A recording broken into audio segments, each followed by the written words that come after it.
Yes, sir. What's poppin' with y'all? Welcome back to another motherfucking episode of the Thin Line Between Genius and Insanity podcast. Hosted by yours truly. OG, no, fuck that. Spin the block for the day ones. Wow. Fuck the hating ass niggas and fuck the big booty bitch. I'm done sexualizing bitches. You know, Andrew Reese got me on my toes, nigga. We doing this for the motherfucking me OG fans. The real friends of the motherfucking me show. Please remind these motherfuckers. I am the fly, as high, as cool, as smooth, as motherfucking host of them all. OGHatch, man, what the fuck going on, man? What's poppin', child, man? There's a whole lot of shit going on the church rotation each and every motherfucking episode. Hopefully, everybody looking good, feeling good, staying safe. I want to shout out to everybody that's tapped and joined the motherfucking me pod, man. Join the conversation on map. You tapped in on Apple Podcasts, Google Podcasts, Spotify, Anchor, Audio Mac, whatever DSP you want. We in that bitch, man. Rate the pod, man. Let's get this show in the right hands. If you tapped in on YouTube, you already know how I give it up, just like the rest of them YouTube ass niggas. At OGHatchTV, man. Subscribe to the channel, ring that bell, leave a comment, all the good shit, man. Let's get in the motherfucking algorithm. You know, it's a lot going on right now. It's entirely too much going on right now. I'm talking about, you know, I take a lot of pride in coming up with the docket and, you know, saying with the things that I'm into, things that most of the majority of the listeners are into. I want to, you know what I'm saying, merge all this shit so we all happy with what the fuck is being, you know what I'm saying, produced on this motherfucking platform. It came to my realization that a lot of you guys get certain things just from me. Wow.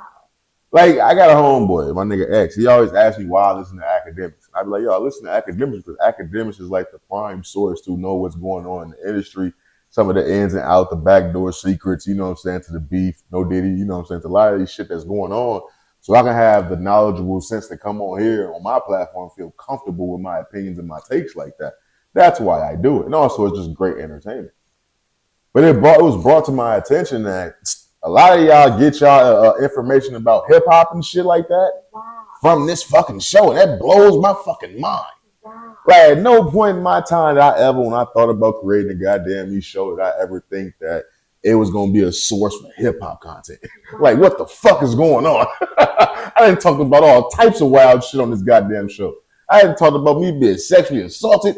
I talked about me losing my virginity. I talked about me smoking weed. I talked about the ups and downs of my life, depression, anxiety, mood swings. God damn! And you niggas love the hip hop, the hippie, the hippity hippie? Not the hippity hippie. But it's dope, man. It's just, it really, it put a smile on my face when a motherfucker came to me and told me that they really get all their hip hop shit directly from my show. They don't come to my show for that shit, but they know all their hip hop things and what's going on there and that culture and that industry from the motherfucking thin line between genius and insanity. I guess I do cover a lot of that shit and I tie it to everyday life. So it is, it's just humbling, man, when people come up to me and they tell me what the fuck they take from the show. Like, it's so many different things that I talk about on this show. It'd be all over the place how my mind works, and to see people, to see you people really follow along that and keep pace with that, bro. All right, I'm gonna get soft on you niggas real fast. You know, growing up, I really didn't think that there were other people like me, and I ain't talking about black people. I ain't talking about niggas. I ain't talking about big niggas. You know, I'm talking about people who, you know, dealt with mood swings and things of that nature. I always thought I was a little bit crazy. You know, I remember going to the doctor when I was with my mom. She had to take me to the doctor because I told her, I'm like, yo, my mind is, I don't understand how my mind is working. It's like I'm writing, it's like my description of it, and it's still like this to this day. It's like I'm writing down a to-do list. When you're writing down on a piece of paper, just writing shit down, a bunch of ideas. It can be the greatest ideas in the world. But at the end of that, you just crumble the piece of paper up and you just throw that bitch away. You just keep doing it over and over again. That's my mind 24/7. And I remember going to the doctor as a kid and telling them that. And, you know, they wanted to put me on medicines and all that type of shit. And I just was always against it. Even as a child, my mom, I'm grateful that my mom stood firm with me hand in hand with, she went with what I wanted to do. But I didn't think there were other people like me. And the reason why I bring it up is because that's how my mind works. That's how this show works. Each topic is totally motherfucking me different. I can find a loose string in between two topics and just pull that shit together. But I'm talking about basketball in one segment, and I'm talking about fucking transgenders in the next. Wow. But the shit somehow makes sense, and to see all you guys tap in and follow along this wild ass conversation of a nigga that's just jotting down his thoughts and ideas, you know, in this audio journal, my nigga. This I say it every time, but man, I love y'all, man. I want to say thank y'all to everybody that's tapped and joined this motherfucking conversation. We on episode 228. We on the motherfucking me grind, man. Phase 3 has been motherfucking me phenomenal. But enough of the weird shit. Enough of the soft nigga shit. We back. It's been a lot of shit going on in the motherfucking industry, man. There's been a lot of shit going on.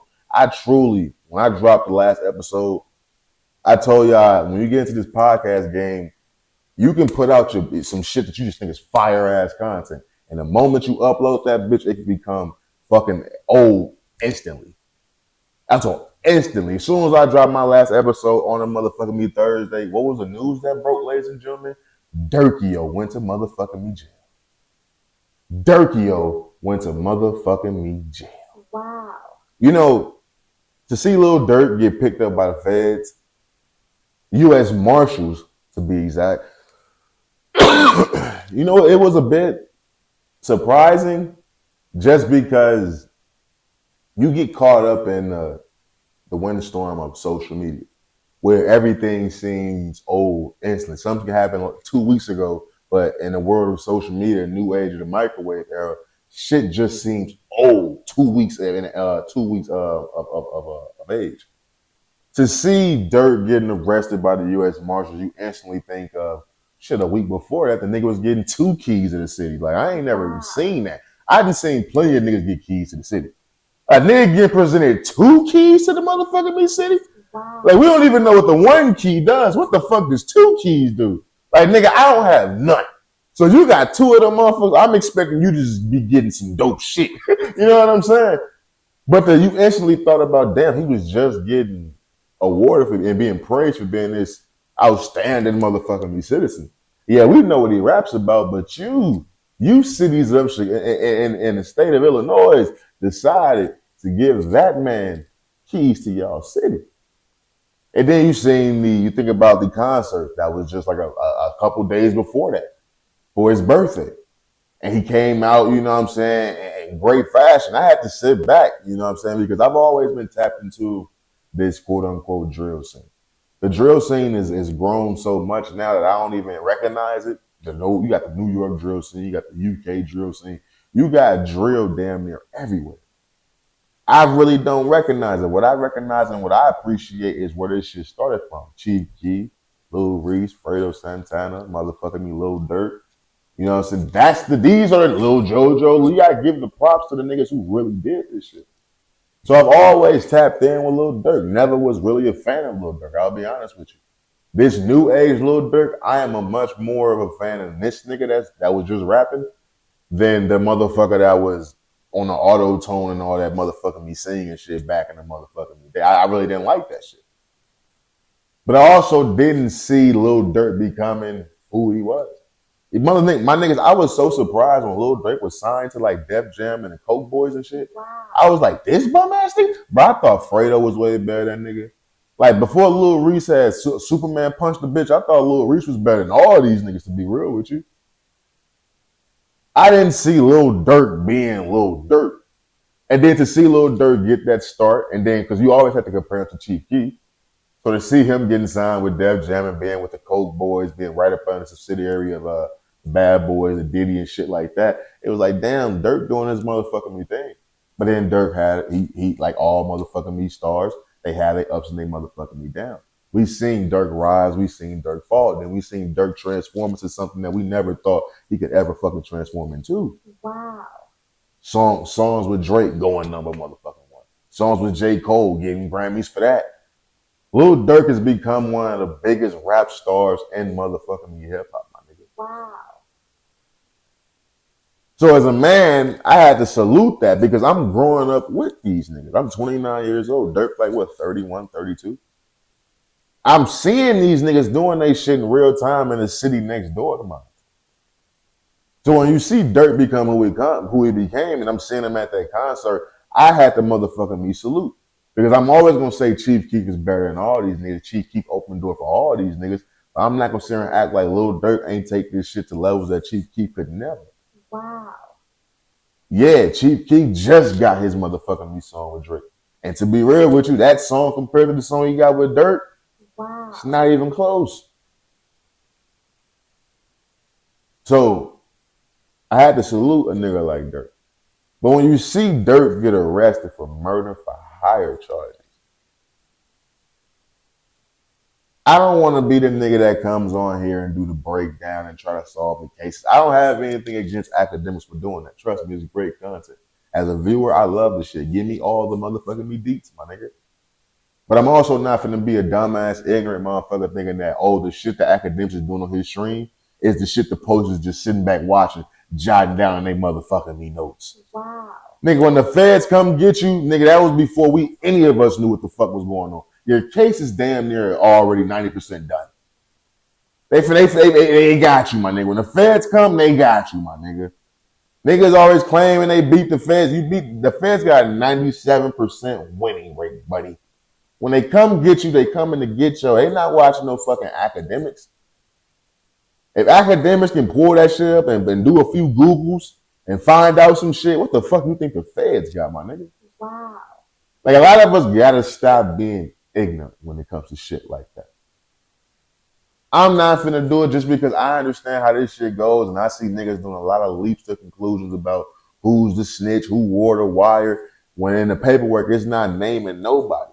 I'm not finna just be running with what the streets say, when a lot of times the streets be wrong than a bitch. But what is true is that this nigga Lil Durk is arrested for murder for hire charges. It's rare that you see somebody who's not only a Grammy nominated, but a Grammy winner being arrested for murder for hire charges. It's not alarming. It's not surprising considering where this man's from, who this man is, coming from Chiraq, being Lil Durk, being right-hand man to King Von, being who he is. When I look at this Lil Durk situation, I look at it a lot different than a lot of these people are choosing to right now. Yes, you can look at it and be like, did he do it? Did he do this? I don't give a fuck what he did and what he didn't do. I know what he said in his raps. I know the image he tried to portray after King Von died. And I know what the internet was pushing onto this man. You know, a lot of times you got when shit like this happen, you have the conversation about young black men throwing away their golden opportunities and not fulfilling their opportunities to becoming somebody that they never even dreamed they can be. I can't say that about niggas who in their 30s, dog. I can't look at a grown ass man who got millions upon millions, who got hella kids, who got, you know what I'm saying, Grammys, who got all this shit, who's in his 30s. I can't look at a nigga like that who fell to the pressure of the internet and feel sympathetic for that nigga. Wow. I was watching the Rory and Maul podcast. Shout out to Rory and Maul. And Maul was saying this was a tragic story. This story is not tragic. You know, one thing there's been few things that they always said to us growing up. You know what I'm saying? When the little bully, the little nerd ass kid in school, I always said they was gonna become the bosses and shit. Wow. That was true. How the niggas who thought they was little thugs, little gangsters, little badass kids running with the wrong crowd, as motherfuckers like to say.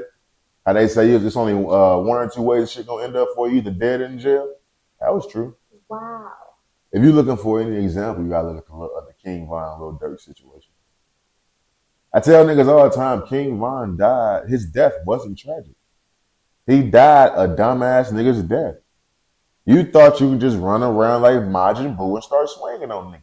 Like, Grant, you always want to say rest in peace and send your prayers and condolences to his family, to the real victims of the situation. His fucking mother, his kids, if he had kids, his fucking siblings, them are the real victims. They lost their loved one over some stupid shit.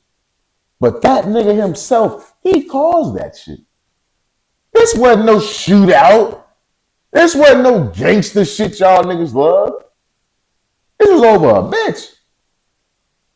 And he ain't even run up on the nigga that was fucking the bitch. He ran up on his homeboy. Because he had the balls, the angst that day because he was in his fucking head thinking he was Majin Buu. He was supposed to get his ass dealt with that night.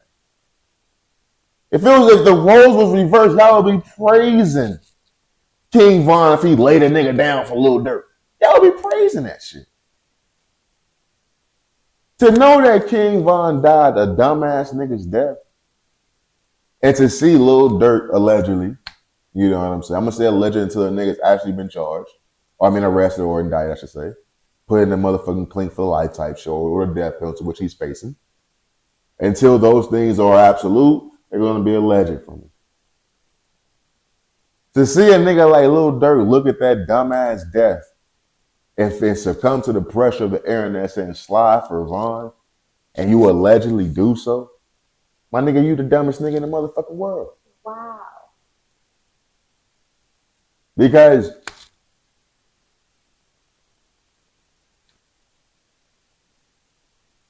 the slide for Von comments were real. The slide for Von comments were ringing loud from people like Tekashi 6ix9ine, who primarily started that shit, to be real with you. And the internet ran with it. When you have a rapper like Lil Durk whose content is about shooting niggas in the head and fuck all my op ain't shit. We sliding on this block, that block, your block, my block. We just slipping and sliding all over the motherfucking place.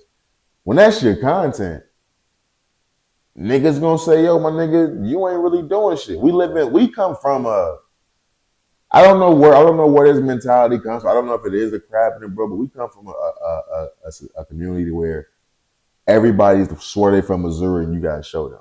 Wow. You know how Missouri is a show me state. Everybody swear in our community that that's where they from. And they want niggas to live they raps. They want niggas to be real. They want niggas to be authentic. We don't ask that shit from R&B singers. We don't just want these niggas to be super freaky. And I don't really care if Keith Sweat was really begging hoes for that pussy. Wow. The songs was alright. We don't do that shit in country. We don't do that shit in EDM. We don't do that shit in pop. We don't do that shit in, in rock and roll. We don't do that in no other music genre but hip hop, where we want these people to actually live their motherfucking raps. I don't know if it comes from the real godfather of this gangster shit, Ice Cube, to where he created the reality raps. I don't know if it's coming from that, if it's sparking from that or stemming from that. But we are the only genre of music to where we want people to live their motherfucking raps. It has to be true. Or if it's not happening right now, nigga, it had to have happened in your past life. So when you live in that type of society, where motherfuckers are pressuring you to be about your motherfucking music, it's sad to see a grown-ass man fall to the pressures of social media to slide for fucking Von. Wow. King, Lil Durk, is the murder for hire charges is on the attempted murder on Quando Rondo, which led to the death of Lil Pop, which is Quando Rondo's cousin. In the beginning of the motherfucking episode, you hear Lil Quando Rondo screaming no. That's when they pulled the Lil Pop's body out of the car. That is the alleged murder for hire situation that Lil Durk is actually in jail for right fucking now. Right now, he's currently in, there's a pending superseding indictment. They're right now trying to pin more bodies on Lil Durk. Lil Durk alone is, for the Lil Pop situation, is facing life or the death penalty in the state of California. Wow. Granted, California hasn't put a nigga on death row and killed a nigga in so long. He would probably just be getting life if he were to be getting convicted of that. It's not a tragic situation because they've told you this from day motherfucking one. It's just only going to end one or two ways. And for a nigga that had everything, every motherfucking thing, it's sad to see a grown-ass man fall to the pressures of the motherfucking internet. Because these same people that was telling you to slide for King Von, they just like me right now, calling you a damn dumbass. Calling you a damn dumbass. You know, it was just 2 weeks ago, I believe, I was starting to see the clips of Lil Durk's son. He got like a son that's playing football, turning up on niggas. He going crazy on niggas. That was like 2 weeks ago. And as a kid who grew up without his father, not because my father was in jail like a damn dumbass, my father was murdered for me. My father couldn't be there for me. To have to look at a little kid who's going to have to grow up like I grew up is fucking sad. Wow. Because it didn't have to be like that. Maybe I would look at things a little bit different if King Von death was tragic.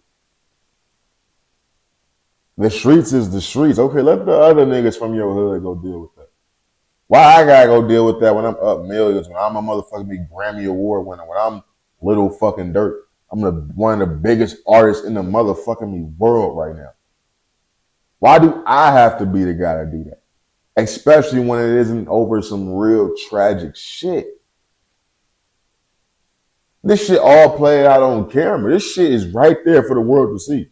Your man's died being a goddamn dumbass, dickhead, goofy ass nigga. He didn't die on no honorable, savage, gangster shit. He just didn't die like that. You sliding for that death really didn't mean shit. You couldn't have been that hurt by that nigga's death to do that. You could not by that situation. You couldn't have. No real nigga from the streets is gonna look at that situation and be like, I'm gonna throw my life away over that. It don't work like that. That's why I'm comfortable with saying, nigga, you fell to the pressure of the goddamn internet. I think what's even more shocking out of this whole situation is how smart Lil Durk thought he was. Wow. And all his songs, he was like, this shit is all props. The feds, I'm telling you, this shit is not real. Nigga, this shit is real. What are you talking about? Wow. Nigga, that shit, okay. You think the feds will be like, oh no, he got us again. Yo, he was just playing. You think that's how that goes, nigga? No. You think you saying all this shit in your raps, detailing all these things, they not listening to you? You think when the feds is coming for you, you think they gonna get bamboozled and fucking led us straight by you booking 3 different flights? Wow. Like Lil Durk truly thought he was the smartest motherfucker in hip hop. He thought wasn't nobody else before him or after him ever gonna do this drill shit like him. He had the blueprint to doing this drill shit. I'ma just say this shit fake. Nigga, when the feds come get me, I ain't gonna book 1 flight. That's too easy. I'm just gonna book 3. Have they ass do any, money, mo type shit. Like Lil Durk thought 3 flights. 3 flights was just too much for the feds to just figure out. Like, nigga, are you serious? Like, all right, that's what you thought was gonna happen. You thought they was gonna look at them 3 flights and just look at that shit like Chinese arithmetic and just give up and just let you go on your merry motherfucking way. That's what you thought was gonna happen, Durk? Like,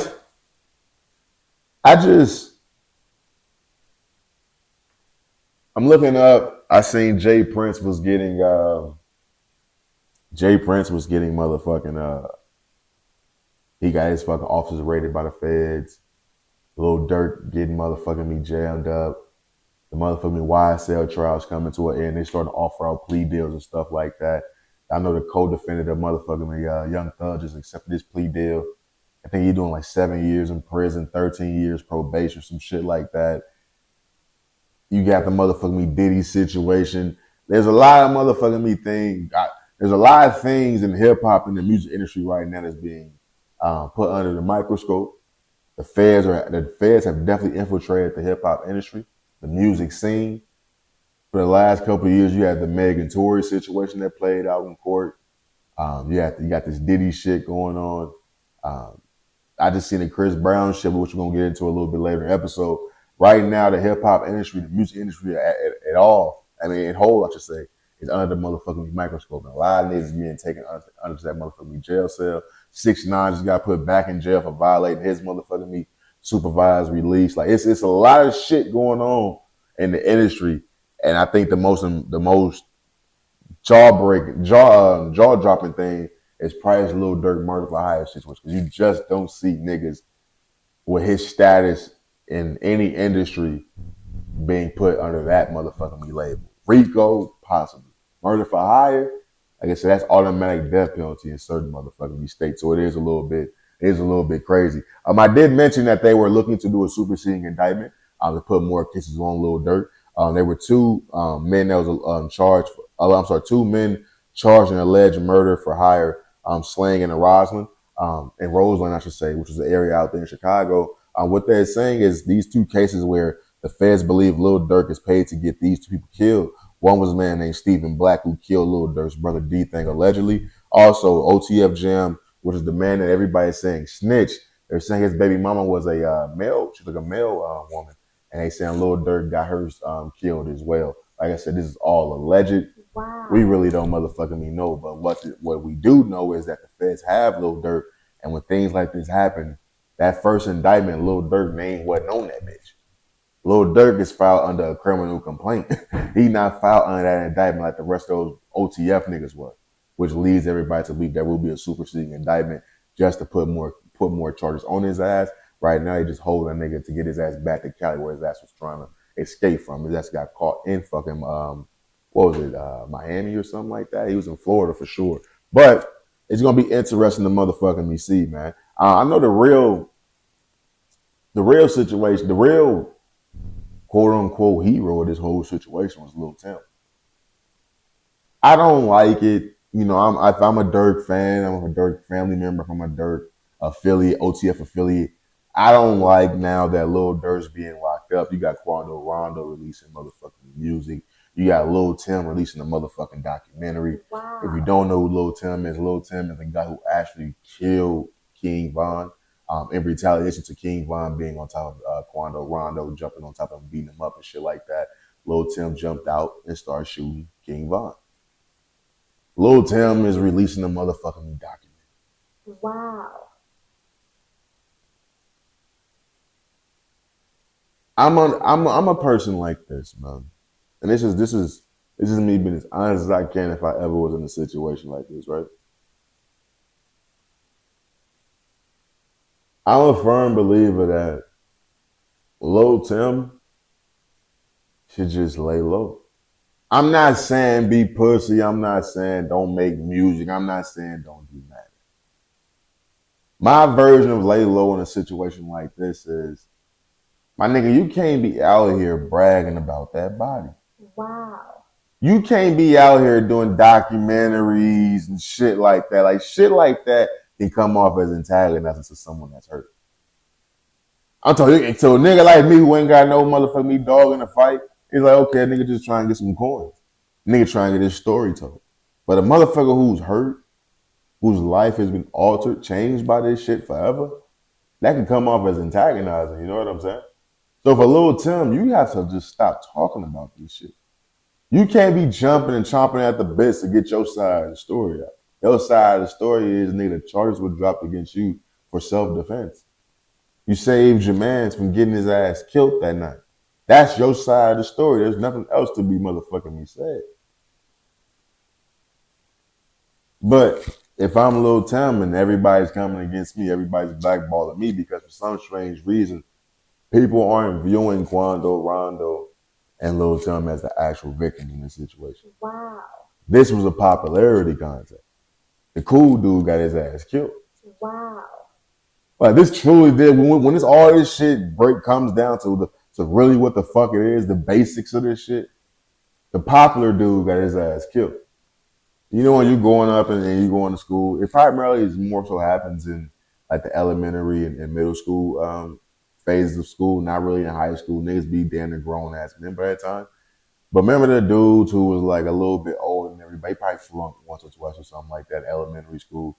He was a little bit bigger than everybody, you know what I'm saying? But he probably was a bully to like some, but he was just hella cool to everybody. Wow. Like he was just the cool who everybody looked up to. Everybody thought he was just funny, cool. He probably had the latest J's all the time. Mama really didn't give a fuck what he did. He was just a little badass or something like that. We all went to school with one of them dudes. That was King Von in the situation.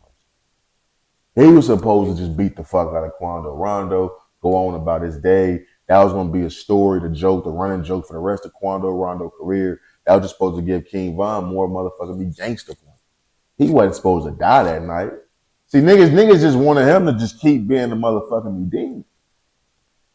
But see, when the cool dude actually get his ass whooped, when the cool dude actually get his fucking face blown off, niggas look at the little nerdy ass dude they never motherfucking me like and just shit on him continuously. When that nigga didn't do shit wrong. Y'all want that nigga to be dead instead of nigga that y'all like. Wow. That's really what all this shit came down to. The cool dude actually fucking died that night. He wasn't as tough as y'all niggas thought he was. If I'm Lil Tim, fuck that. Y'all got me fucked up. I don't put my style of the story up. I'm gonna make sure I shit on this nigga. I get why Lil Tim's doing that. But if I'm also a nigga like Lil Tim, you're not playing with niggas who ain't about that shit.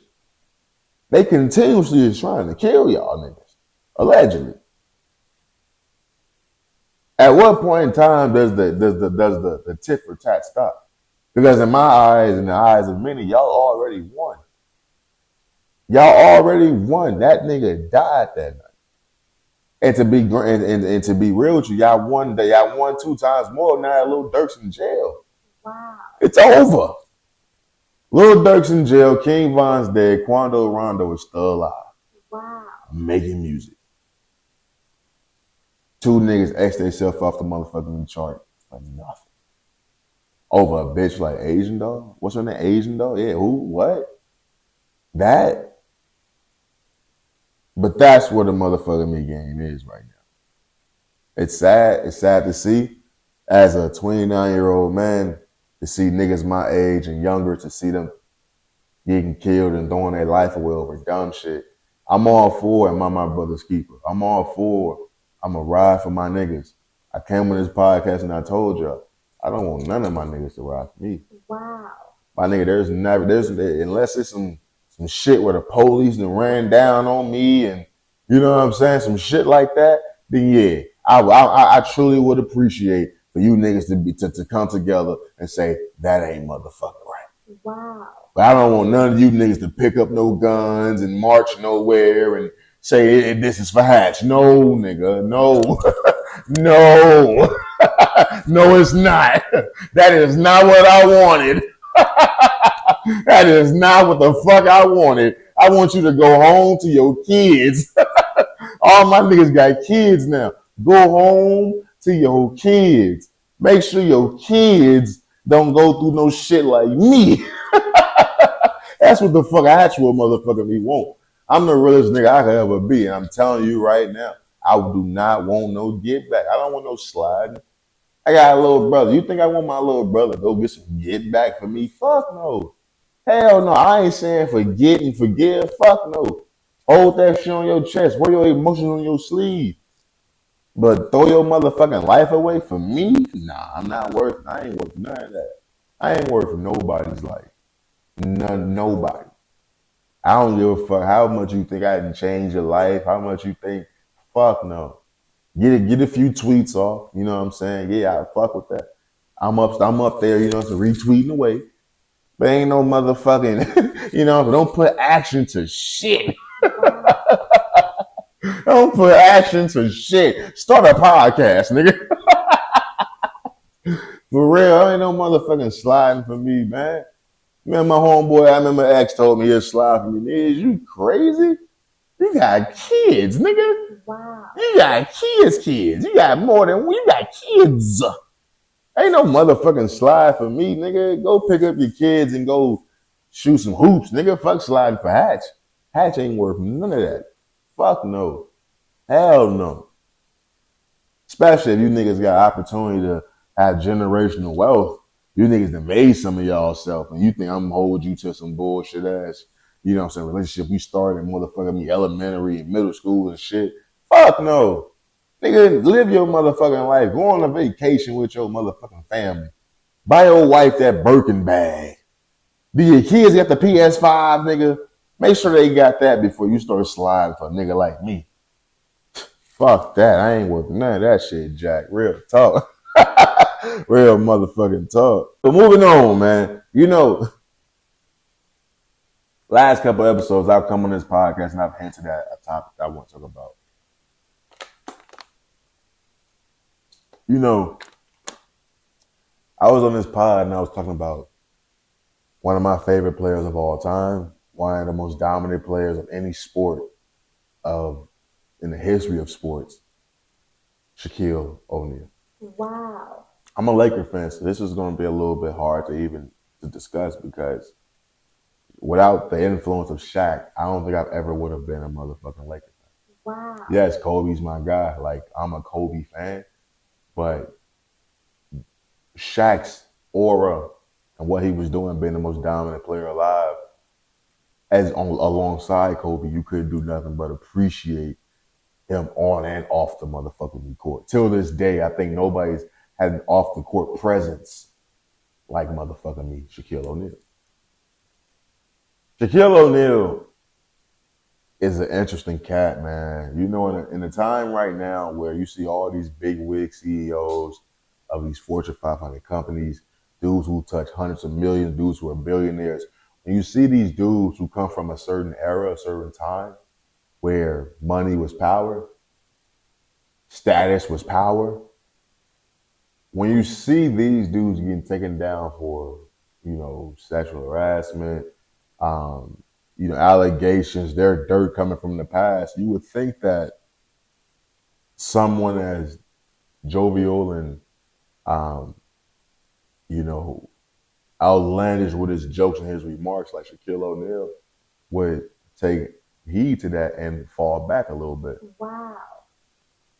I don't know if this is Shaq saying, nigga, I'm Shaq, I can do what I want, say what I want, and nobody gonna do shit to me. I'm the Diesel, the big, you know, the big Aristotle. I don't know if this is one of those things right now, but I feel like Shaq is up the creep factor a lot lately. A lot. I mean, the last couple of years, Shaq has been doing some shit that's just been creepy. I'm not gonna get into the allegations of him being in niggas' DMs, talking crazy to them. I've heard academics say this. I've heard fucking Kevin Durant say this, that Shaq get in niggas' DMs and talk crazy to them.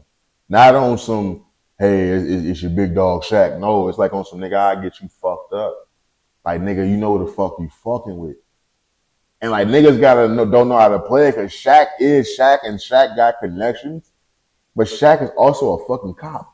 Wow. So niggas really don't know how to reply to Shaq. Like, nigga, this is Hall of Fame Shaquille O'Neal. You don't know what to ask for an autograph or a motherfucker me just get out the way not to get dunked on. But he's also a cop, nigga. Like, Shaq is one of them niggas that's very, very connected. Very, very connected. And in places a lot of niggas don't want to be uncomfortable in. He's connected in LA. He's connected in Miami. You know what I'm saying? He's connected in places where niggas do not want problems. But there was like stories like, remember the Home Depot chick? Where Shaq slid in her DMs after she went viral and shit? Like, tell your boyfriends to such and such, such and such. Like, you on some creep shit. And you in your 50s. Like, why are you DMing this shit talking about some tell your boyfriends this, that, and the third? You hoping that she's saying, I don't have a boyfriend, Shaq, or you trying to hope she fall for the motherfucking bait, my nigga. There's been so many rumors about Shaq being in chicks' DMs. You see the photos of Shaq going viral, him hugging on young chicks' titties. Like, Shaq has been on some creep shit. Now, I'm not saying Shaq can't fuck. Like, that's crazy. Wow. That's preposterous. But I've always said, niggas who in their 50s fucking on a chick that's in their 20s, come on, my nigga. This ain't back in the day. It's some badass 30-year-olds. There's some fine-ass 45-year-olds. It's some fine-ass 50-year-olds. I see them every day at the dispo. You can't tell me you can't, you know what I'm saying? The way all these women is competing nowadays to look good and trend on social media, you can't tell me you can't find an old motherfucker, old 35-plus woman who look good as fuck, Shaq. You can't tell me that. You choosing to fuck with chicks that's the same age as your motherfucking kids. Wow. That's creepy to me. Anytime you fucking with somebody that's the same age as your kids, you've crossed the line, dog. Wow. I don't give a fuck if you 45 and she's fucking 30. I'm sorry, if she's 45 and she's 28. I don't give a fuck. If you got a 28-year-old kid, that's off limits. You got to go up a few years. I'm sorry. You just have to go up. If your child is 28, you can't date under 35, dog. I'm being real. That's what I believe. Shit like that is creepy to me. I don't give a fuck if y'all both old as fuck. That's creepy to me. Your girl, your significant other cannot be the same age as your goddamn kids. Wow. That's disgusting. You put everybody in a very uncomfortable motherfucking me situation. That's real motherfucking me talk. But Shaq has gone viral yet a motherfucking again. Shaq was on the Angel Reese podcast. Angel Reese and Shaq both come from, you know, the LSU, college alumni. Reebok. Shaq is the president of Reebok on the sports side. He gave Angel Reese a motherfucking me deal. He was on the Angel Reese show. I look at the Angel Reese and Shaq relationship as, you know, purely he's Shaquille O'Neal, legend in basketball. She's Angel Reese, they came from the same college. I get it type shit. But that's before you start really doing a deep dive into the creepy nigga that Shaq is. And then you really start paying attention to the things that he truly motherfucking said. See, for a nigga like Shaq, when things are being said about him, he doesn't take heed to that. And he still operates like it's a normal motherfucking me day. Let's play this clip so you can understand what the fuck I'm saying. Bro, imagine you. I'm not imagining. Let me finish. Imagine you in the same little shirt you had on at the Wild and Out show, Duncan. You know how many t-shirts you gonna sell, cuz? You tripping. Oh my. What? What? The same little shirt you had on. Okay, all right. Duncan. All right. Bro. Still leaving Duncan.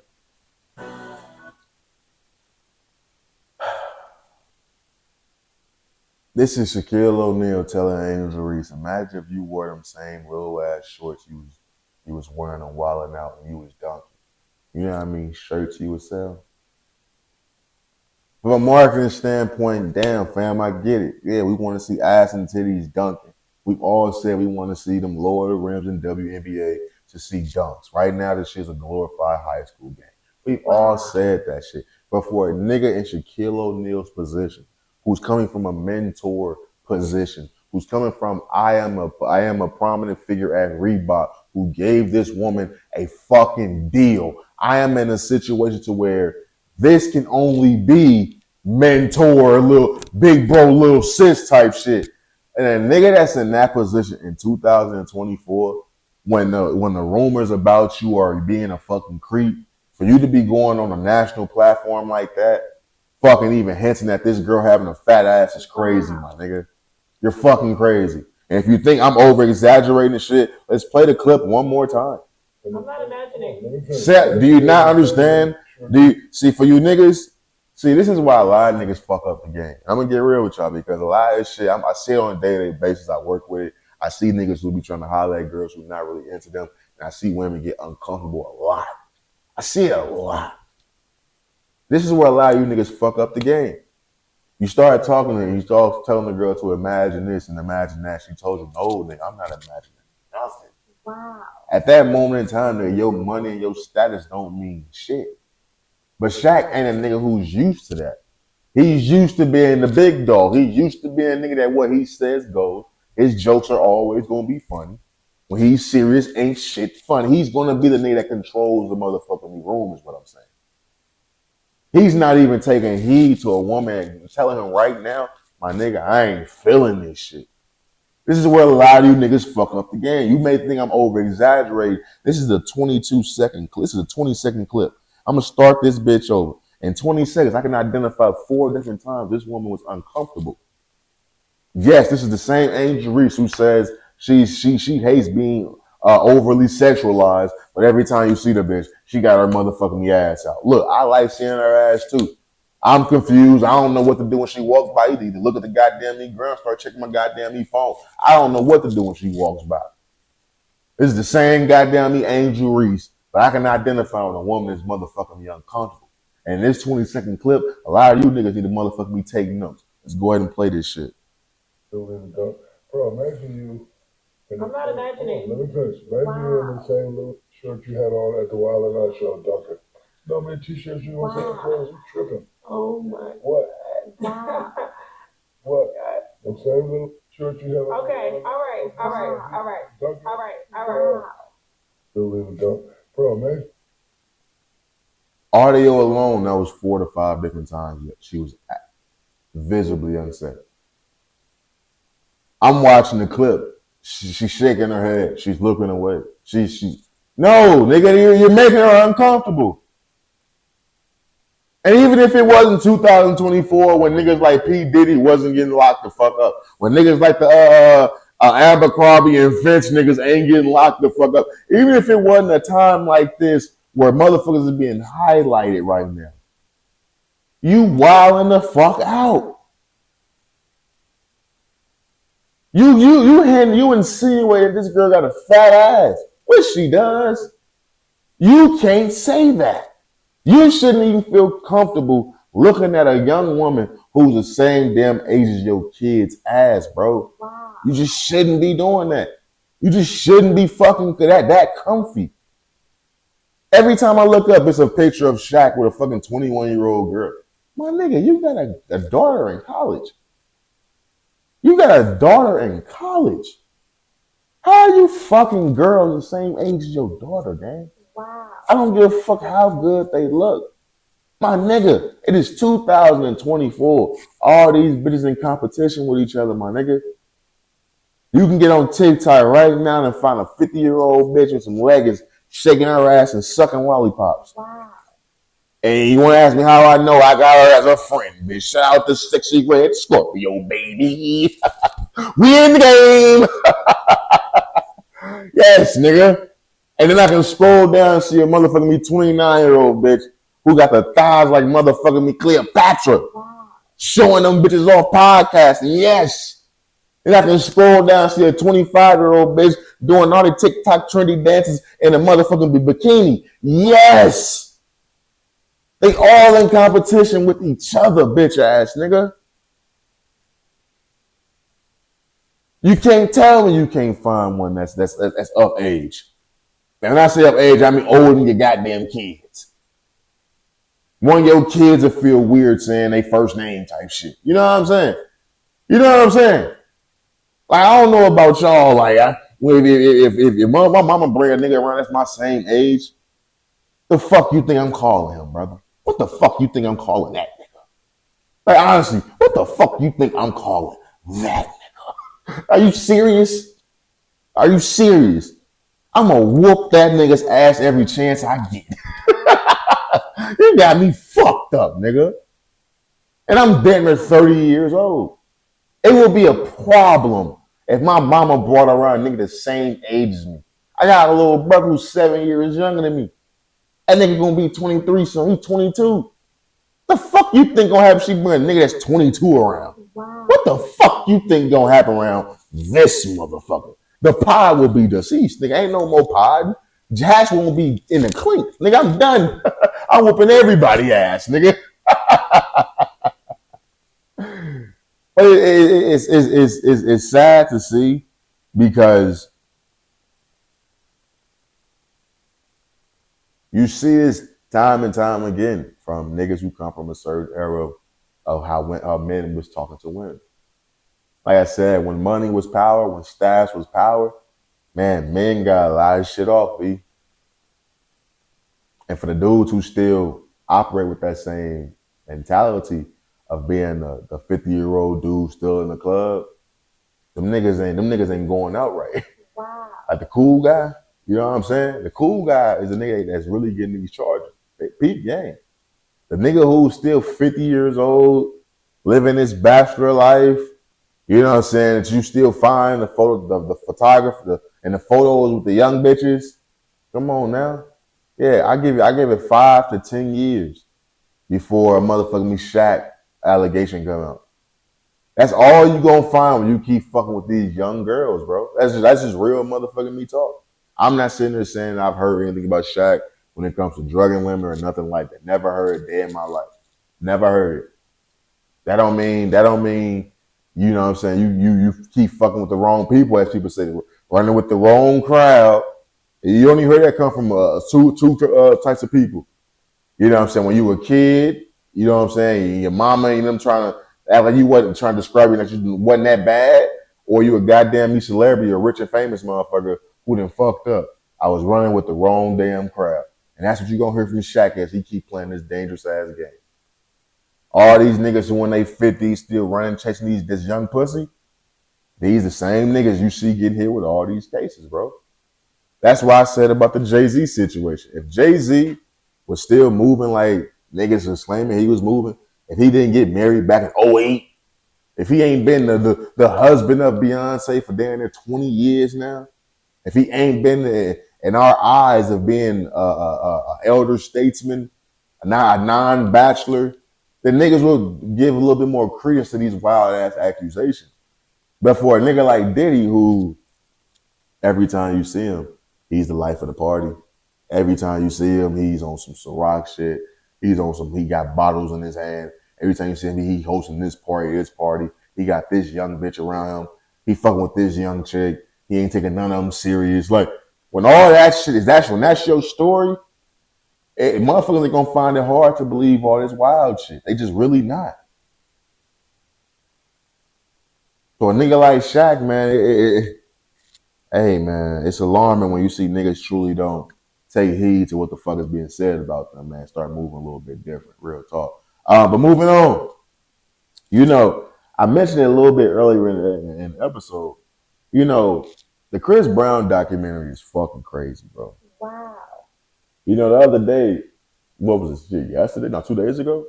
I was watching the Chris Brown documentary. I was on HBO Max, and like I was just looking for something to watch, and I seen some shit that said new, and it was the Chris Brown documentary. And I was like, what the fuck? And then it came across some surviving R. Kelly shit. So I'm like, let me watch this shit.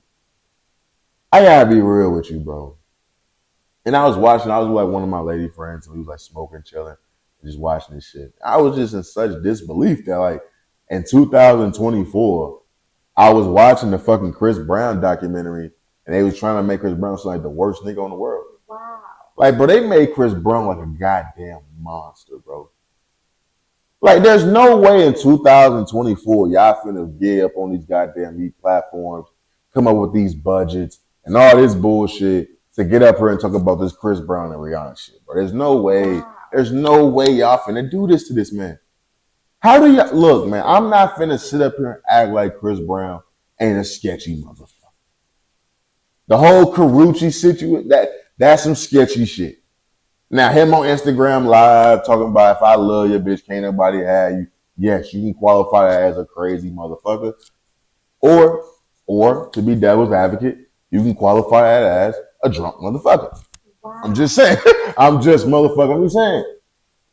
But the Rihanna situation, bro, look, I'm not for domestic violence. I do not tolerate anybody hitting anybody. I don't tolerate women hitting men. I don't tolerate men hitting women. But I'm not going to sit here and give this man all this goddamn hatred and vitriol that everybody does for something he did when he was a kid. Wow. Like that nigga, bro, niggas act like Chris Brown was like 30. Like dead ass. I seen Ray Rice get inducted into the goddamn Hall of Fame, nigga. Wow. I seen Ray Lewis kill a man with his hands. And niggas still love Ray Lewis. Chris Brown was a damn kid, bro. I'm not finna sit here and then be like, no, what he did wasn't that bad. No, what he did was fucking bad. Him fighting Rihanna and biting her and shit, that was crazy, bro. But we not finna act like they wasn't fighting, bro. They was fighting. He wasn't just beating, they was fighting each other. They was fighting. They both was in the motherfucking me wrong. They was kids. They was kids in the motherfucking me polarized motherfucking relationship for the world to see. I can only imagine the pressure. And not only were they just in their relationship for the world to see, they both were two fucking entities in the music industry that had to be motherfucking young stars. Wow. I can only imagine what was going on in their motherfucking head. I can only imagine the vices that motherfuckers was taking. The only reason why I bring it up is because I really feel Chris Brown, out of everybody who's ever been proven to have done some wild, flagrant ass shit, out of everybody, he gets it the worst. Wow. And I was telling them, they was like, no, he still sells out shows and all that. I said, that's because he's talented as fuck. That's solely because this talent still brings people out. You don't see Chris Brown getting talked about like anybody. He don't get talked about like any, you can name any motherfucking artist right now. Chris Brown's name did not get mentioned like that. The only people that talk about Chris Brown is straight Chris Brown fans. He came do fucking NBA All-Star games because of that Rihanna shit. Now I get it. Rihanna has gone on to become one of the biggest stars the world has ever seen. But not even she has hatred and vitriol for fucking Chris Brown. Wow. Granted, we know how common it is for a victim to go back to their abuser. Absolutely. Absolutely. But at what point does the world loosen up on their hatred and vitriol for a motherfucker when they see the person that they are allegedly protecting showing love to this nigga? Because she knows what happened in that car. She knows what the fuck she was doing. I'm all for labeling Chris Brown as a DV. That's cool, my nigga.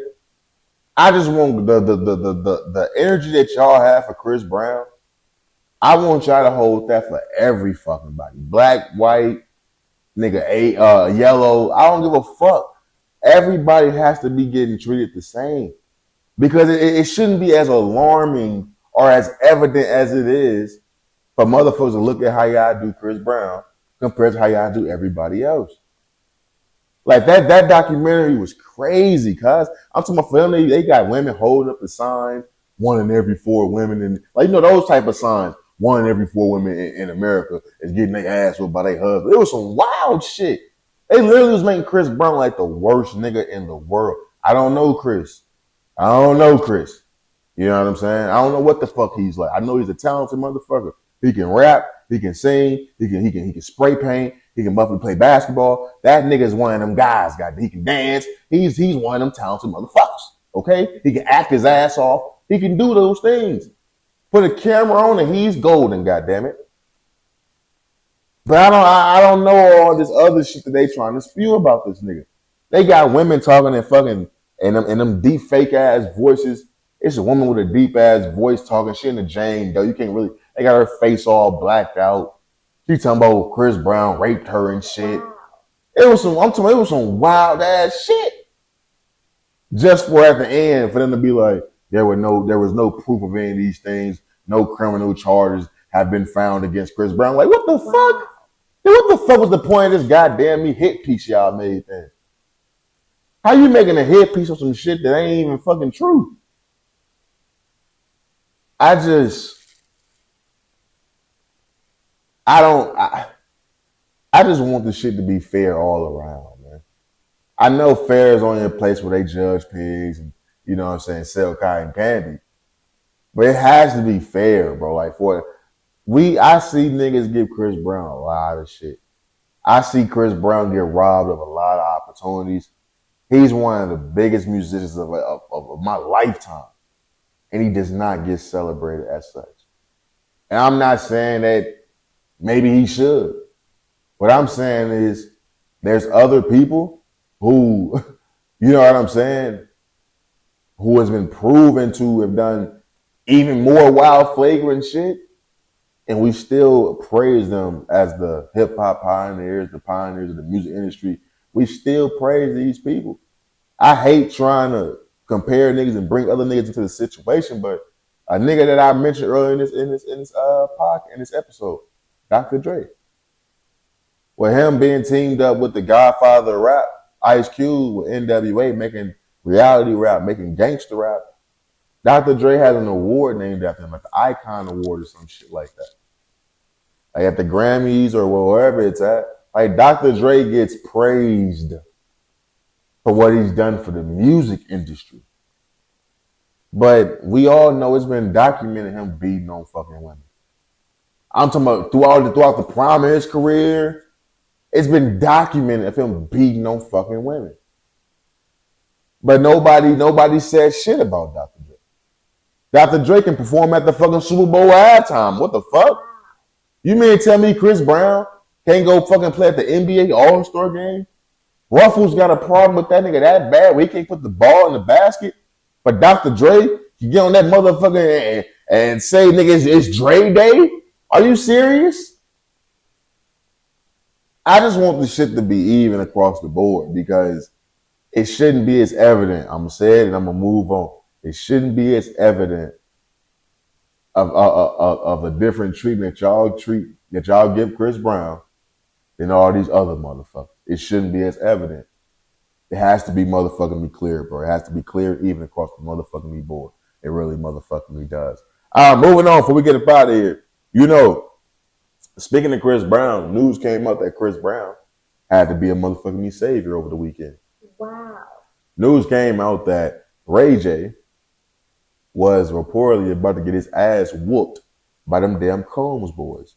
When I say the Combs boys, I mean you got Christian Combs, you have Quincy Combs, you have King Combs, you got King Combs, Justin Combs. You have these. Well, I think King Combs is Christian, and I think Justin is like the little light skinned nigga who went to USC or something like that. And Quincy, we all know Quincy is Al B. Sure's kid, but yeah, somehow his last name is Combs all of a sudden. I don't really fucking know. I don't fucking know. Nigga look just like Al B. Sure, but we don't call you Quincy Combs. Okay, my nigga. Yeah. You know, Ray J went on these on these press runs doing interviews about the Diddy situation. I played the clip on here where he was cracking jokes about how people are getting their assholes taken in Hollywood and stuff like that. They say the Combs boys didn't like that. They ran down at him at a Hollywood party and he was about to whoop his ass. They say Chris Brown had to step in and stop the motherfucking debacle. You know, I'm gonna be real with you. I've never been in a situation to where I had to defend my family, let alone a parent. I can only imagine, you know what I'm saying? I can only imagine what the fuck them kids is going through right now. Because this isn't like some normal shit. Like, the world knows about this. Do I think they moving properly? Fuck no. You at a Hollywood party. Why the fuck are y'all at a Hollywood party? Your father's been accused of being this fucking untamed sexual deviant, raping and molesting kids and raping and drugging hookers and prostitutes and other people in the industry. Why the fuck do y'all feel comfortable going to a goddamn Halloween party? You got Quincy Combs releasing the fucking vlog on his YouTube of the family party with Diddy in the footage and shit like that. Like, y'all not getting the fucking message. This ain't the time for you motherfuckers to be showing everybody how lit y'all are. You got the little nigga Christian Combs. What's his name? King Combs? You got this little nigga. He just adamant letting everybody know he got the baddest chick in the game. Wow. It's videos of him. He waving fucking alcohol over his girl head in a circle and shit, trying to pour shots in her mouth. Wow. Yo, dickhead. Do you not know what your father is in jail for right now? Wow. Your father is fighting for his motherfucking life. They are accusing this nigga of drugging women and raping them. Wow. And you think it's a bright idea for your dumb ass who looks just like that nigga. This ain't no mother. This ain't no. Oh, that's just Diddy's son. No, he looks just like Diddy. To the point for Halloween, nigga, you dress up as Diddy. Wow. You think it's a bright idea for you to be out here trying to on camera in the clubs, pouring shots into women's mouths? Wow. Especially when there's lawsuits and allegations towards you motherfuckers as well. Wow. I've seen the allegations about Diddy's sons saying that they was a part of this freaky ass shit too. You niggas is still out here trying to see after y'all lit. I can't be seeing videos of y'all walking in and out the courthouse during the day, but then hop on TikTok and Instagram live at night and you motherfuckers in the club pouring shots and shit. Wow. Y'all should be laying the fuck low. Like, y'all, you can't be out here checking the temperature. Because that's truly what's going on. You niggas is checking the temperature. You trying to see if niggas gonna treat y'all any different. That's the only reason why you would be out at a Halloween party. Because you ran down niggas like Ray J who's been vocal about the situation. You checking the temperature to see who gonna try y'all, who gonna say something wrong to y'all, who gonna turn their back on the goddamn me Combs family. And I can be honest with you, it's been shocking the amount of support that Diddy still is getting. I always say that, you know, the silence says a lot. And this situation is a little bit different. Because early on, the silence did say a lot about how people felt about Diddy. But now that the microphone is getting passed around to these people's faces and they have to say something, a lot of these people are still saying, hey, I think we should all just mind our business, let him get his day in court type shit. Leaving out that subtle, hey, it ain't my business, it is what it is type shit. Diddy's always been Diddy to me, but he gotta fight for his day in court. When niggas say some shit like that, they really leaving an olive branch out there for them to still be your supporting factor. A motherfucker that don't fuck with you, they gonna come out and say, yo, fuck that shit. He a sick ass motherfucker. He nasty. What the fuck you got all that damn baby oil for? Why the fuck you got king size beds everywhere? I'm gonna be real with you. Like real shit. I'm not gonna sit here and say Diddy is a molester, sexual predator, a rapist. I'm not gonna say none of that, right? Because I don't know this nigga. I'ma only go off what I know for a fact. I seen the footage. This nigga had king size beds on the basketball court. Wow. He had a 100-foot bed in his backyard. Wow. Nigga had 1,000 bottles of baby oil. Wow. I came across some information that said Diddy was having niggas play butt naked games of basketball. Wow. At first listen, I didn't believe that. I said, there's no way. I've heard of shirts and skins. Wow. Like who hasn't played shirts and skins? Like even a chubby nigga, like, yeah, I'm playing shirts today. I'm with it.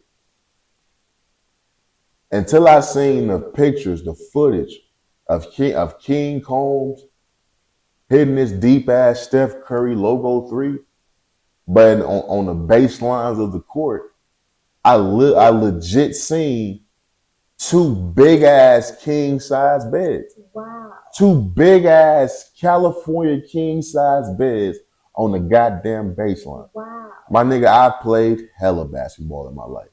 I've been to countless wrecks around the country. I've played basketball on the goddamn meat cruise before. Wow. I've seen so many courts in my life. I've never seen a basketball court with a bed on that bitch. Wow. He had 2 of them bitches on the baseline. And if you telling me a nigga's playing butt naked games of 21, wow, I gotta believe if I see fucking king size beds on the fucking baseline. wow, Why is there beds here, my nigga? If I go to a nigga's house and there's a big ass bed in the backyard, wow, why is there a big ass bed in this backyard? And your explanation is where this is where we have the parties at? wow. What parties? I don't just go on people's house and lay on their bed. No. When I go to a chick house, because I ain't going to none of my niggas' house, and none of my niggas' house, I ain't lay on their bed. Like, I don't even go to my niggas' room. Like, what we talking about? We in the living room. Nigga, you got a TV right here. Fuck, I'm in your bedroom for. That's weird to me. Like, that's just weird to me. You know what I'm saying? So, like, if I'm going to a chick house, like, the only time I'm getting on her bed is if we, you know what I'm saying? Like, finna do something on her bed. We're gonna be in the living room. Like, what the fuck is going on? Like, why do you have a bed in your backyard? Why is there beds on the basketball court? Wow. Why do you have look, I'm not gonna say he's a rapist and none of that shit. But I will say, that's a freaky ass nigga. Wow. I don't want no dealings with no nigga who think it's even justifiable to have a fucking king size bed along the baselines of a goddamn basketball court. Wow. Are you serious? I don't want niggas. Ain't no niggas finna be sweating around my bed. Wow. I'm just being real with you. I'm the only nigga that drop beads of sweat in my goddamn bed. Wow. You think I want niggas who just goddamn me running 5 games of pickup, 5-on-5? I want they beads of sweat on my goddamn bed, on my sheets. Are you crazy? Like, where were you watching these games from? Were you on the sideline watching these niggas play basketball, or were you laying in your goddamn bed? Wow. Shit gets a little weird. Like, shit's weird now. But it's like these Combs boys, they don't get it. It's like, I just got through talking about Shaq, right? How he's not taking heed to what's being said about him. How these Combs boys, they not acknowledging what's being said about them. It's like niggas is sliding on y'all being accused of being a part of these damn Diddy parties as well. Like those allegations are out there. Those lawsuits are real. But people are allowing y'all to skate by that because they're choosing to look at y'all as the kids. When Diddy's facing this shit. Even the Ray J situation, there's a clip going out with him and Whack 100. And Whack is like, yo, should we release the other information we know about these niggas? And what is Ray J's answer? Nah, man, they too young for that. Wow. These niggas is like 24, 25. Quincy's like in their 30. Niggas is choosing to look at y'all as the kids and give y'all that blind eye to the fuck shit that y'all doing. Y'all not paying attention to motherfuckers is looking at y'all father as one of the worst niggas ever to walk this face of the earth. They calling that man the devil. But y'all still in the club pouring shots in bitches' mouths. Y'all still Diddy bopping on Halloween and shit. That's what the fuck y'all doing. I never wanted to be that cool. I never wanted to be that liked. You know what I'm saying? I never really gave a fuck that much. Do I want people to like me? Absolutely. But I never gave a fuck that much where I'd be out there doing things just to, you know what I'm saying, keep up an image. You know what I mean? Like keep up with the Joneses type shit. I never could afford to keep up with them niggas. You know what I'm saying? So I never adapted that mentality of I need to keep up with the Joneses. I still don't have a PS5. Wow. Call me a broke boy if you want, my nigga. I don't give a fuck. Wow. I still don't have a PS5. If I needed a PS5, I would have been bought that bitch. I don't need one. I don't play the game like I used to. So I just ain't bought that bitch. I still come home, you know, if I get bored, turn on my PS4, you know what I'm saying, play some little GTA, ride around city, kill some niggas high as fuck. But that's it. I don't have that itch of playing the game, so I would just need to buy the PS5. When I was younger, nigga, I was broke. Didn't have no money. I couldn't keep up with them niggas. All niggas who had golds and grills in high school, middle school, the latest J's. Remember the Peacoats? Crazy. Didn't have one. When I did get a Peacoat, it was down there 4-5 weeks later than everybody else. And my shit was gray. Like my shit wasn't even black. Like Wow. my shit was dark gray. Like what the fuck is this? You know what I'm saying? Like niggas had the Chucks, I had PF flyers. Like Wow. I was too broke to keep up with the Joneses. So it's like to see niggas really having to do this and even at a time and point in their life to where everything is magnified, the feds is actually watching, to see niggas still act like everything is for the glitz and the glamour. It's sad, bro. It shows how niggas truly feel succumb to the pressure of not only social media when we talk about the little Durk situation, but reality. And when I say reality, I mean the reality of Hollywood, of the music industry. Because this shit goes back to before social media when it comes to Diddy.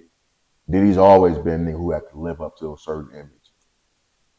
And his kids, being Diddy's kids, have to live up to a certain image.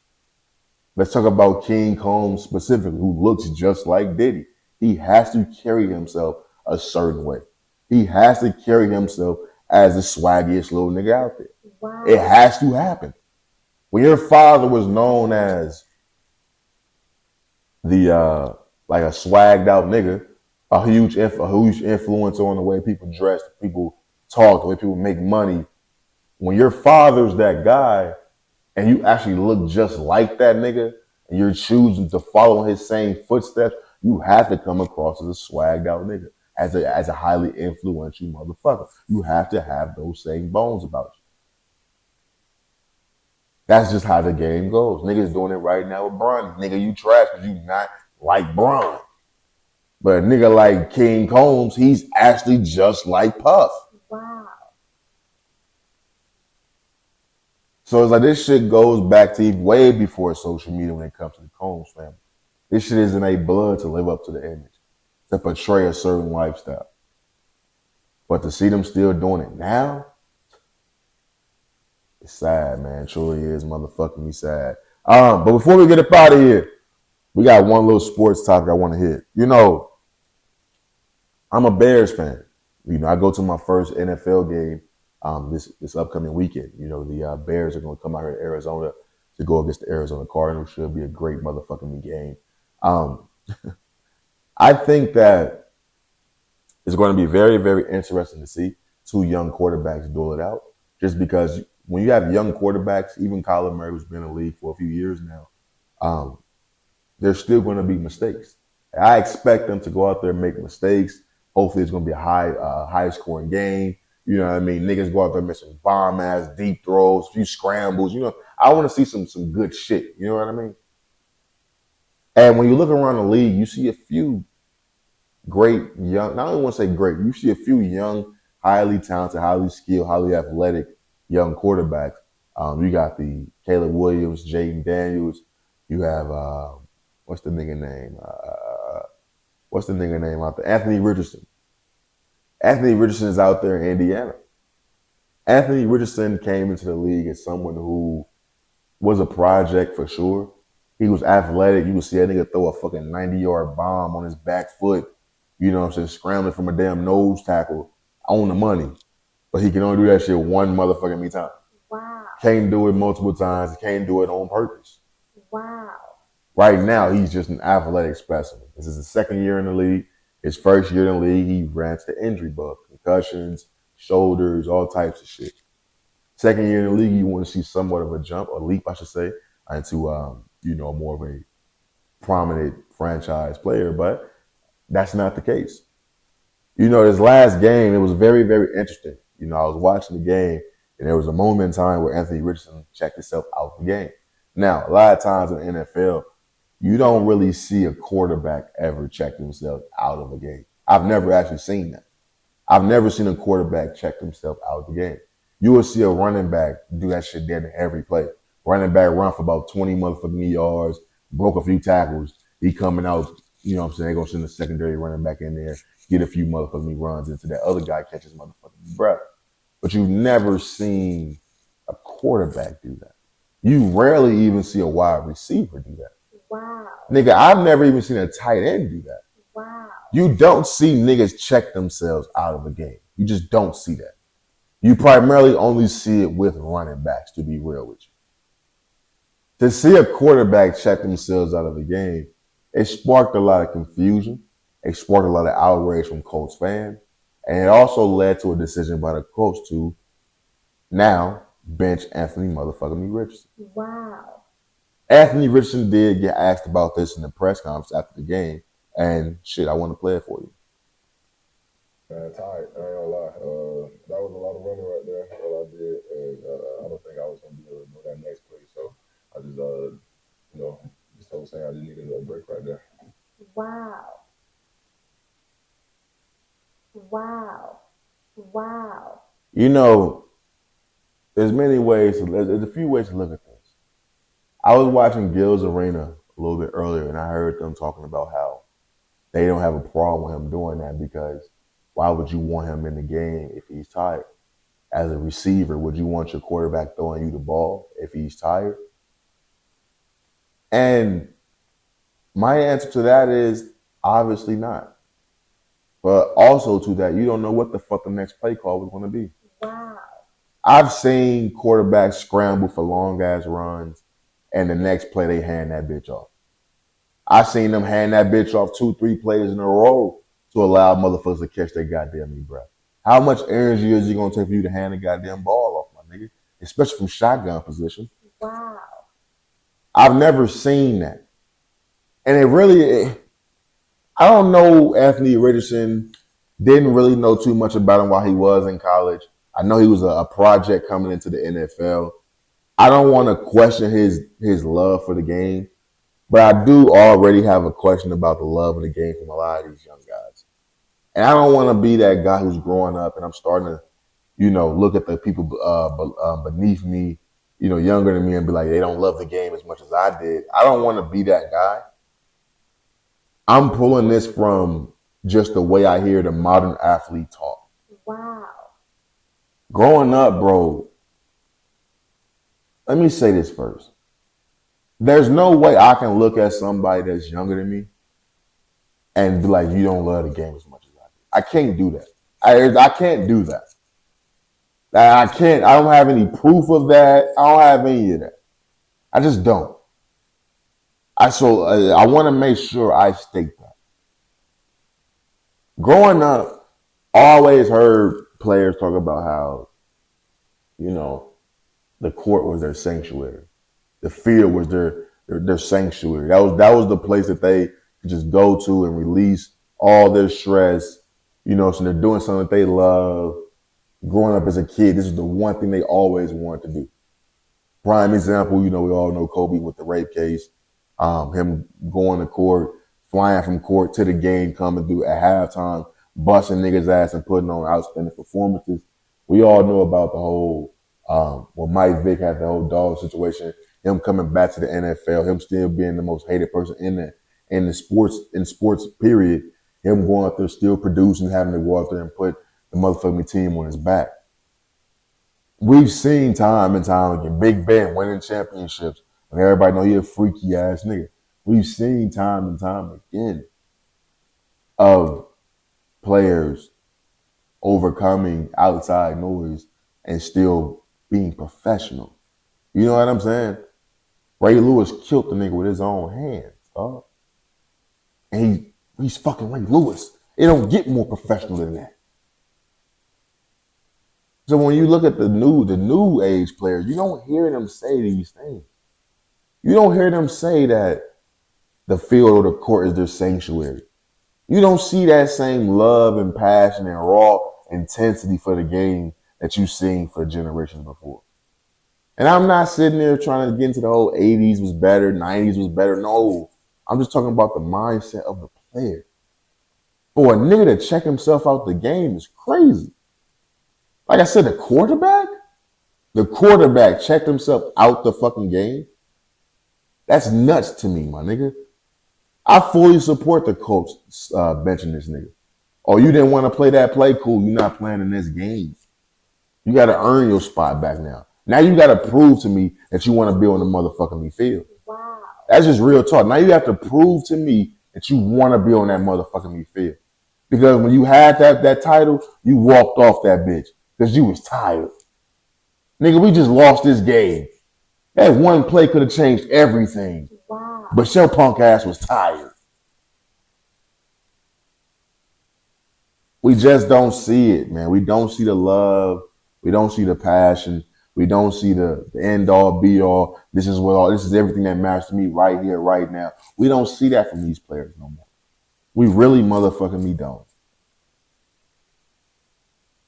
So the Anthony Richardson,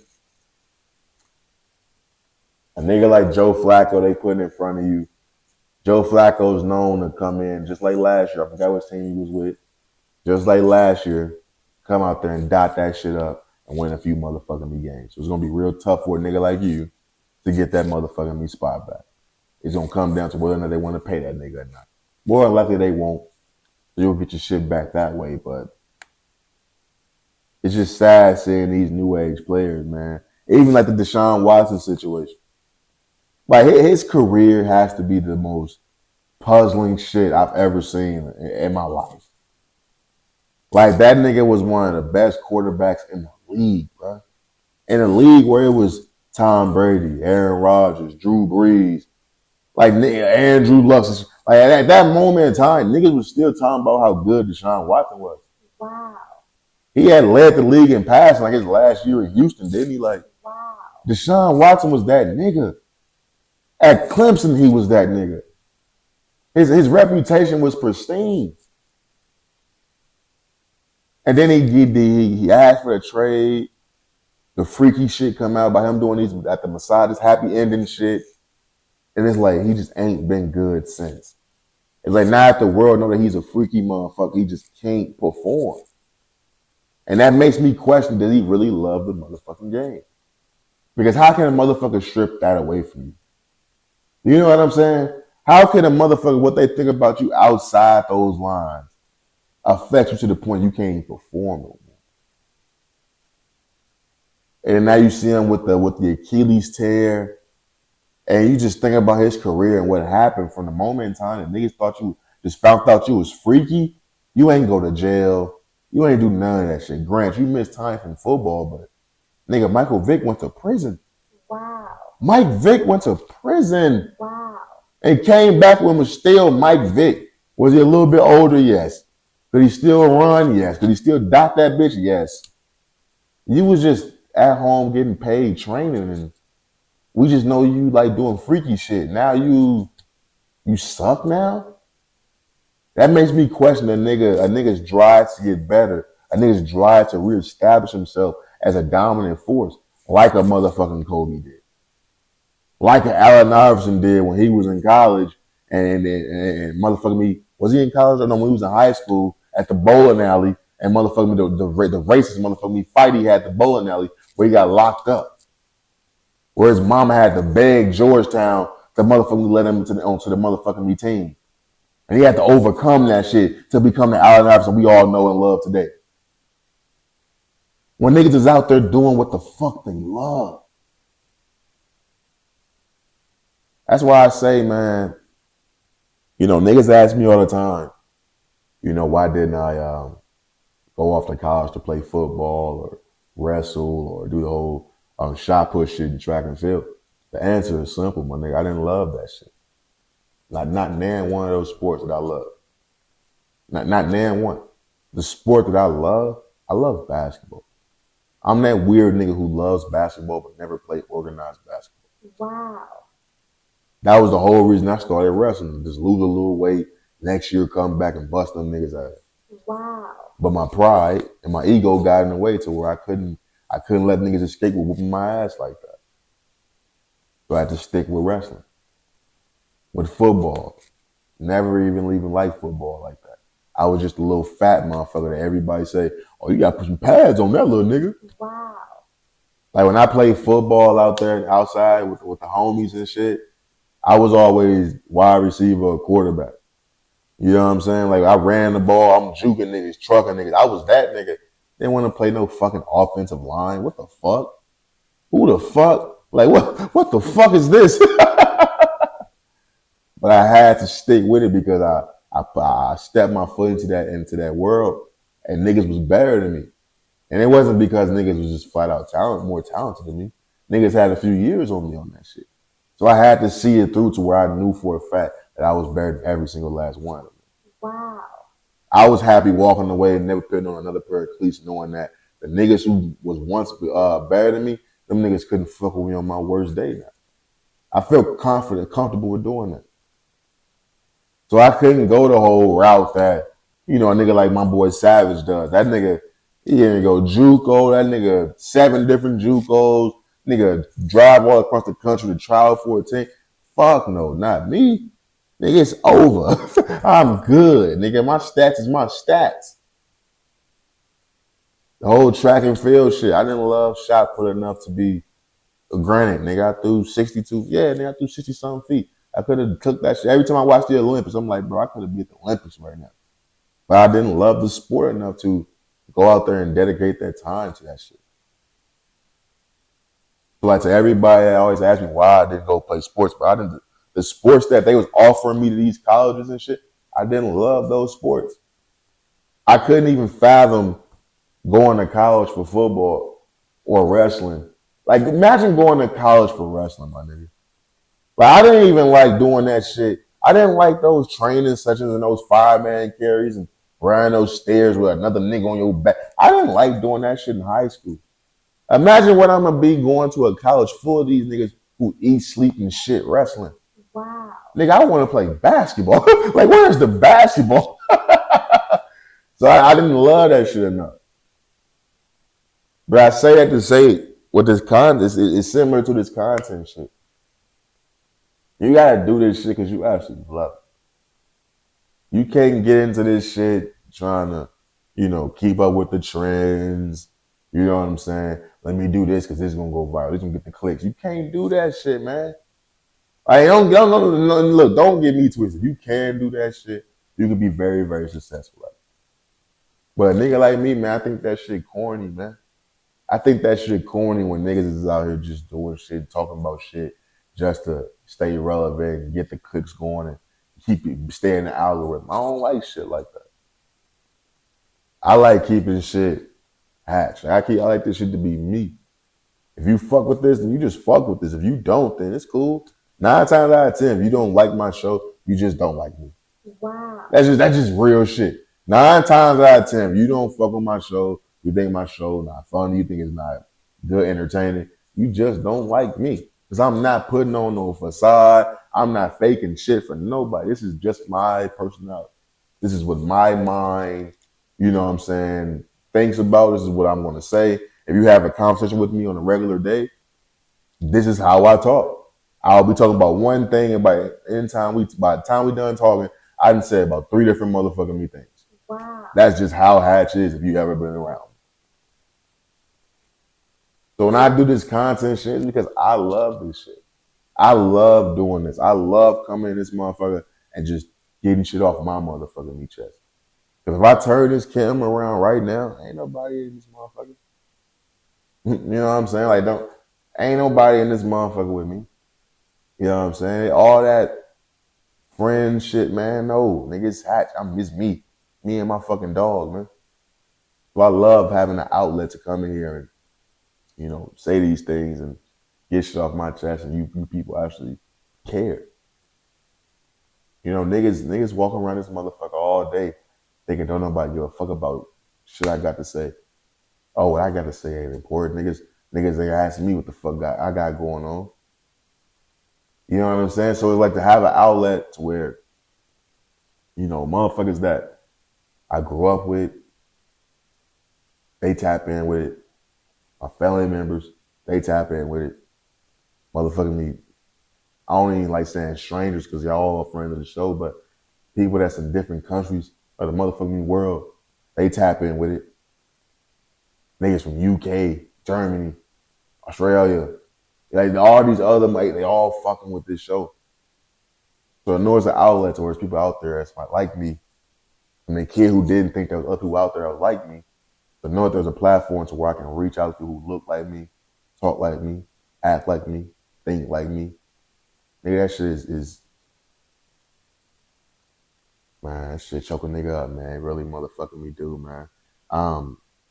Let me get my dumb ass out of here, man, before I start crying this bitch. My shell of tear. My shell little motherfucking me tear, man. I think that's all we got. Looking at the documents, run through that bitch real motherfucking quick. We talked about the little Durk being arrested, murder for hire charge, and talked about the superseding indictment that's pending.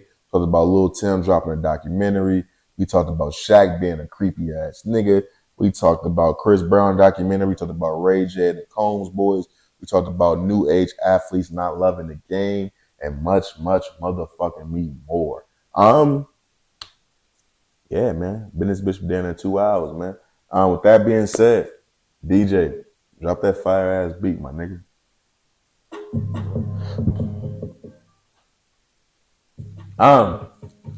Episode 228, man. Thin line between genius and motherfucking me insanity. I want to say shout out to everybody around the world that tapped and joined the conversation. I truly appreciate all love and motherfucking me support, man. You know how the fuck I give it up on this side, man. It's all love these ways. Never let them sidetrack with the bullshit. You make sure you keep all the main things, the motherfucking me main thing. Stay safe, stay sharp, stay sane. And I holla at y'all niggas, man. Peace. I'm be real. You know, I almost didn't come in here and record today. You know,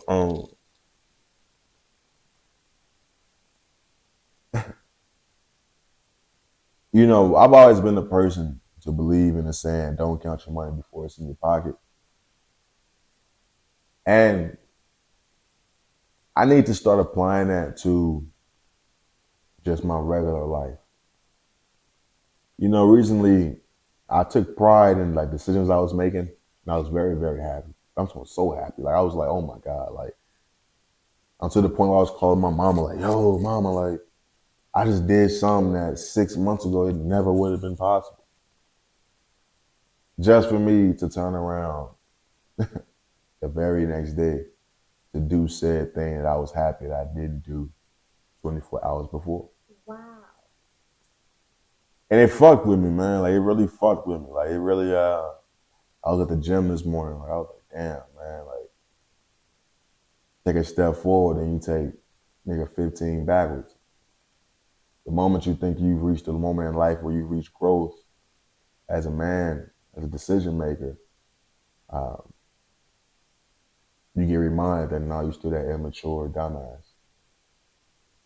And that could be me being dramatic. That could be, you know what I'm saying, Hatch just being Hatch in his own motherfucking me head. But I take this shit serious because I am approaching a certain age. I am approaching a certain milestone age in my life to where I wanted to be in a total different space. You know what I mean?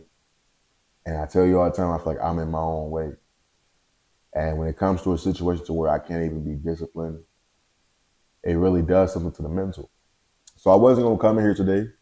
I really was gonna like just let another week go by, and it wasn't that much shit going on to where I really gave a fuck to talk about. But I wanted to make sure I came in here because I thought it would do some healing to the situation if I just came in here and talked about some things that I want to get off my chest, and it helped like always. You know what I'm saying?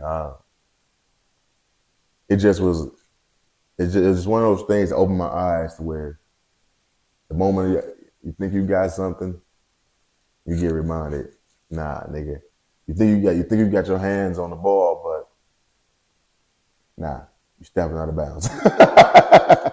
You know what I'm saying? So I want to say thank you to everybody that tapped in and joined this episode, this conversation, episode 228, thin line between genius and motherfucking insanity, hosted by yours truly, OG, the one and only, man.